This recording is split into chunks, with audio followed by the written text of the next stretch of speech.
سلامونه ګران اورېدونکو. که څه هم دا ځغلونې ډېرې سیالۍ به مو لیدلي او په خوست کې به مو هم ننداره کړې، ولې په عمر دغسې د پاخه مشرانو سره به مو ډېر کم لیدلي وي. په سړک باندې تېرېدم، دا سپین ږیری مې را پیدا کړ. راځئ چې یو څو پوښتنې ترې وکړو، راځئ ملتیا مو وکړئ. ستړی مه شئ صاحب. په سړک باندې مې ولیدلي یو ډول حیرانوونکی راته وښکارېدې. که څه هم ځوانان دا ځغلونو سیالۍ ترسره کوي، ولې هغه خوند هغې پیکه شوی دی. په خپله تاسو څومره وخت کې دغه آس ځغلوئ او دا آس درسره دی؟ تقریبا 33 کاله کېږي. زه ګوډ یم، په مې روسیانو شته دی، هغه وروسته زه په آس باندې ګرځم.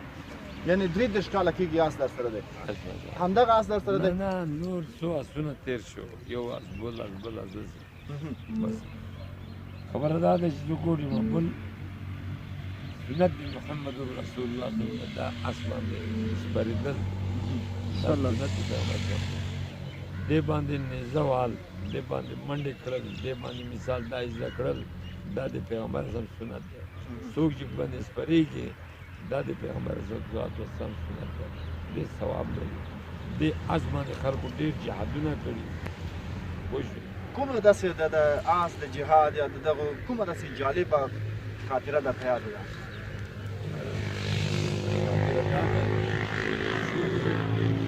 محمد رسول الله صلی الله علیه وسلم وایي چې په دنیا کې مؤمن مسلمان لپاره درې ساتنې جواز دی.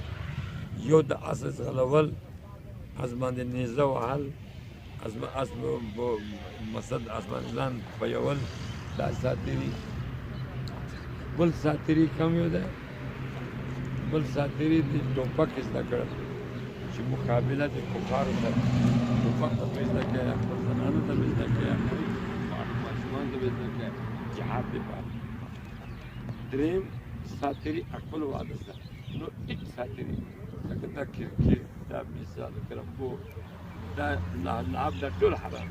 دومره پخوانی بیا د جهاد په وختونو کې جهاد مو کله پرې کړی دی او که نه؟ دې آس باندې ما جهاد کړی. کوم وخت کې روسان وشتلم، چې روسان وشتلم زه وغورځېدم په واوره کې، شپه وه. بیا دلته آسونه تیار ولاړ، هلته ډکسنونه نه وو، موټرونه نه وو.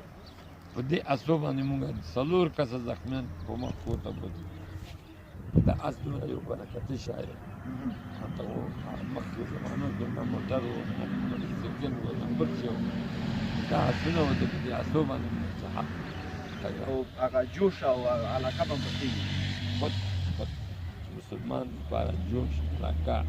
اوس یو سړی وایي چې دا مجاهدین چې مړه کېده هغه وخت کې، نو خلکو وایي دا مړه دي.